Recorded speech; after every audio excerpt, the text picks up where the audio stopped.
You played in season 2, came 5th place, just one step shy of making it to last year's finale.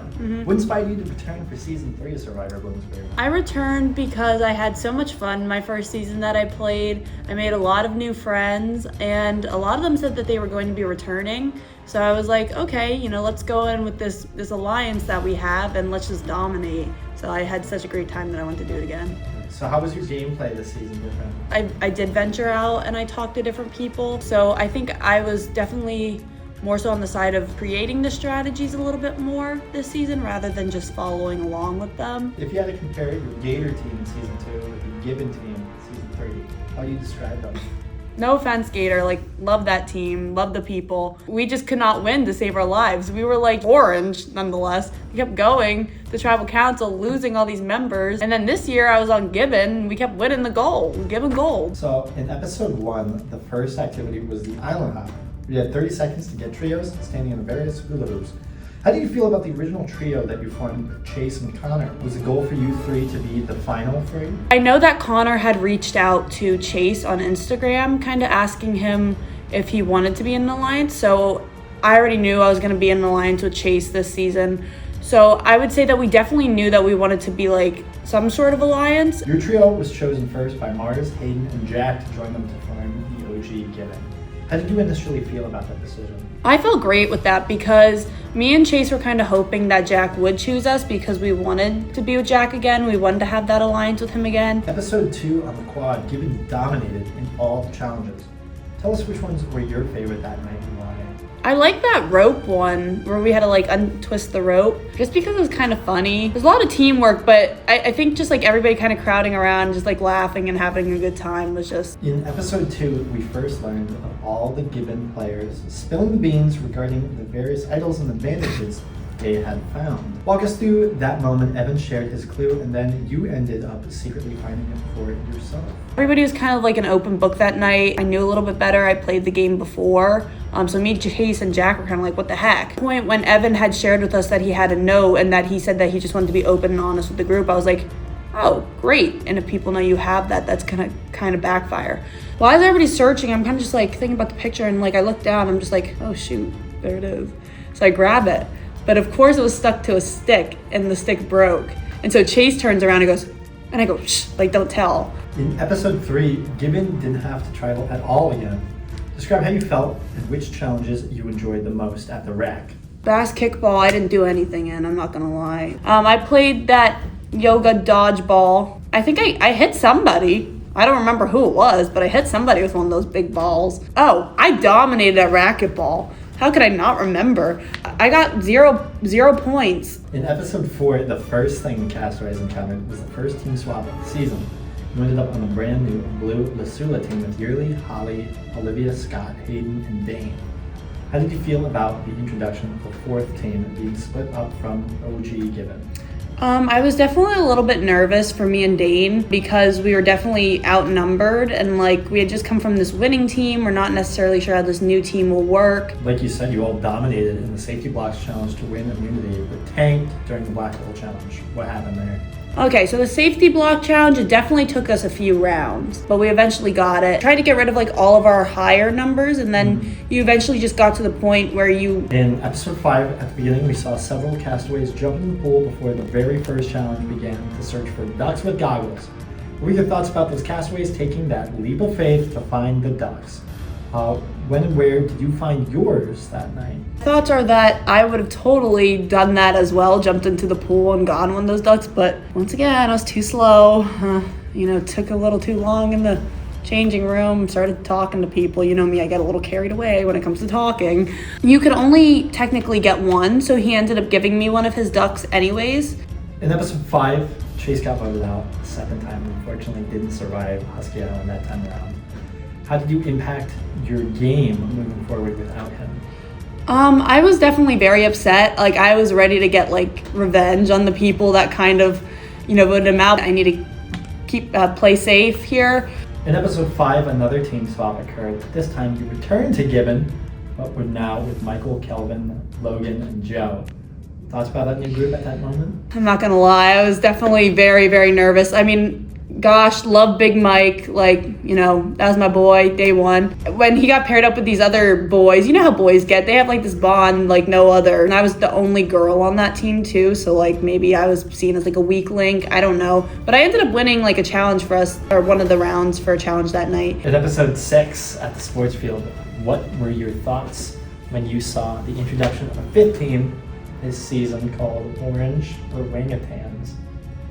I wasn't really nervous. None of the people who were really on that team shot to me like a huge threat. In episode 6, when you had to move a tire, dig for the puzzle in the sand.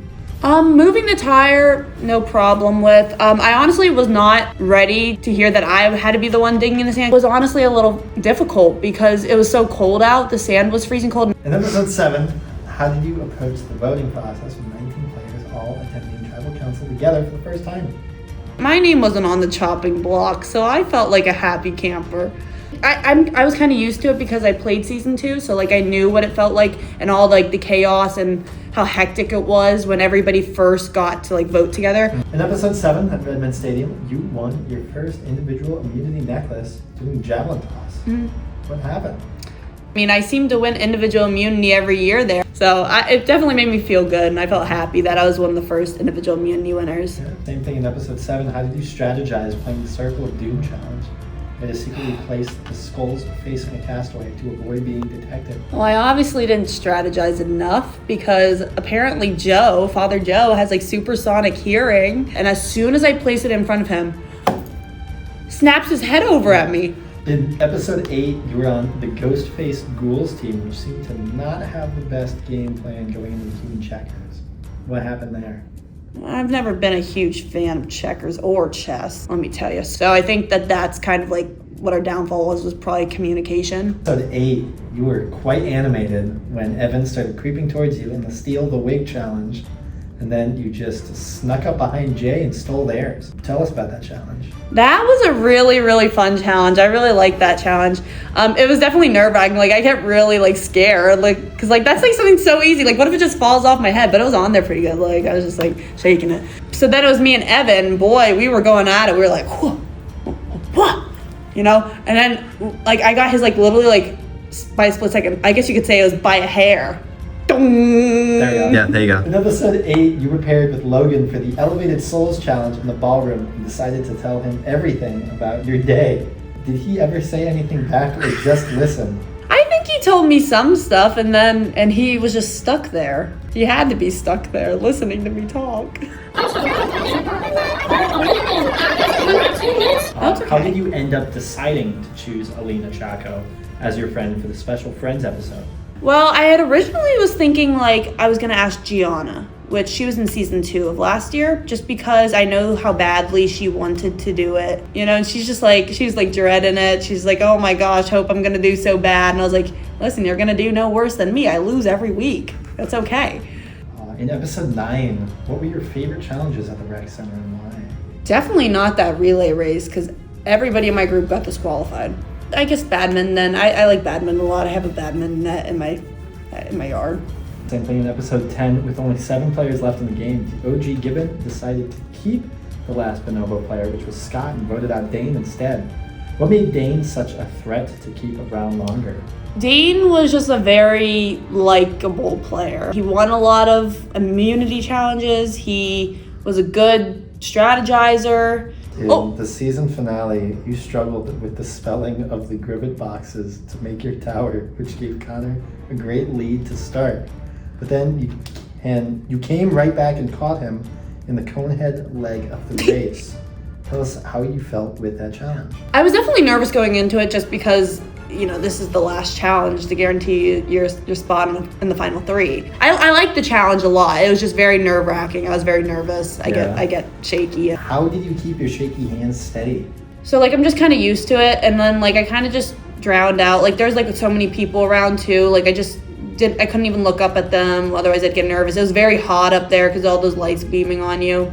If Danielle didn't make the final 4, and it was either Scott, Dane, or Hayden, who would you have taken instead of the final 3 with you, and why? As much as I would not feel very confident sitting next to him, I would definitely choose Dane.